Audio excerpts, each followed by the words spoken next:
MCD की ward समिति के चुनाव की तारीख का ऐलान हो गया है। 4 सितंबर को वार्ड समिति के लिए चुनाव होंगे। 30 अगस्त तक नामांकन भरे जाएंगे।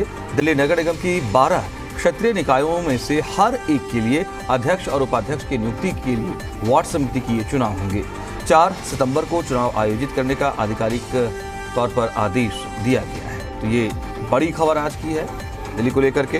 एमसीडी की वार्ड समिति के चुनाव की तारीख का इंतजार खत्म हुआ और इसके लिए तारीख का ऐलान हो चुका है।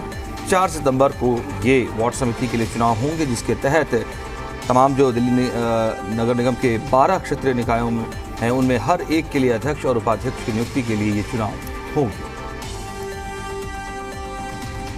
इस खबर पर और डिटेल के लिए हम करेंगे हमारे संवाददाता देवेश का। देवेश हमारे साथ लाइव जुड़ रहे हैं। देवेश, एमसीडी की वार्ड समिति के चुनाव का लिए इंतजार था, लेकिन अब वो इंतजार खत्म हुआ है, यानी एक बार फिर सियासी गहमागहमी इस लेवल पर बढ़ने वाली है, और क्या डिटेल्स? देखिए, बिल्कुल आप कह सकते हैं कि दिल्ली विधानसभा चुनाव से पहले जो है वार्ड समितियों का जो चुनाव होगा वो काफ़ी इंटरेस्टिंग रहने वाला है। और ख़ास इस वजह से भी है, आपको बता दूं, क्योंकि पार्षदों की जो 5 और संख्या जो है क्योंकि कम हो गई थी आम आदमी पार्टी की, तो ऐसे में कोशिश ये रहेगी कि बीजेपी जो है पूरी रणनीति के तहत चुनावी मैदान में है कि किसी भी तरह जो चेयरमैन है और वाइस चेयरमैन है वो उनका ही बने। हालांकि आम आदमी पार्टी की कुछ दिन पहले जब प्रेस कॉन्फ्रेंस की थी तो इसमें दावा किया गया था कि एंड मौके पर आम आदमी पार्टी ही दावा मारती है, क्योंकि जो गणित है वो चाहे अब मौजूदा समय में ख़राब हो रहा हो, लेकिन जब चुनाव होगा तो बाजी आम आदमी पार्टी ही मारेगी। क्योंकि लगातार जो है इस चुनाव को लेकर मांग भी उठ रही थी। सुप्रीम कोर्ट में मामला था, सुप्रीम कोर्ट ने स्पष्ट आदेश दे दिया, एल्डरमैन की नियुक्ति का अधिकार एलजी के पास है। अब ऐसे में उसके बाद जो है मेयर ने एमसीडी सचिव को चुनावों की तारीख ऐलान करने की घोषणा के लिए पत्र लिखा था। चुनावों की तारीखों का ऐलान हो चुका है।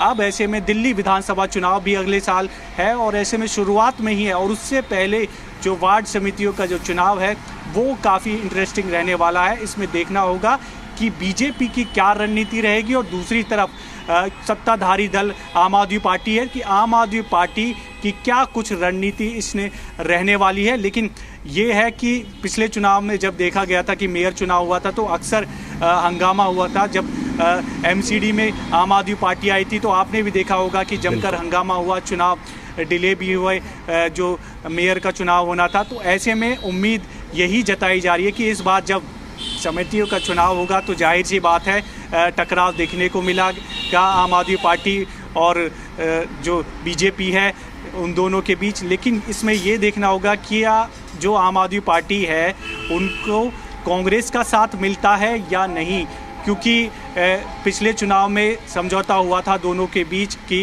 एक दूसरे का साथ देंगे। लेकिन क्योंकि विधानसभा चुनाव है ऐसे में, और विधानसभा चुनाव दोनों ही पार्टियां अलग अलग लड़ रही है, तो ये काफ़ी इंटरेस्टिंग चुनाव होने वाला है। तो ऐसे में बीजेपी अपनी अलग रणनीति बनाने में जुट गई है। 5 पार्षद पहले ही आम आदमी पार्टी के उन्होंने तोड़ लिए हैं। आने वाले समय में देखना होगा कि क्या कुछ बीजेपी की रणनीति रहने वाली है, और आम आदमी पार्टी जो ये कह रही है कि उनका गणित एकदम फिट है चुनाव के लिए, ये देखना होगा कि उनका गणित किस तरह से फिट इस पूरे चुनाव पर बैठेगा। जी बिल्कुल, बहुत महत्वपूर्ण ये आप कह रहे हैं। दिल्ली विधानसभा चुनाव से पहले ये चुनाव भी एक तरीके से लिटमस टेस्ट के तौर पर ही होगा। बहुत शुक्रिया आपका देवेश तमाम डिटेल्स के लिए।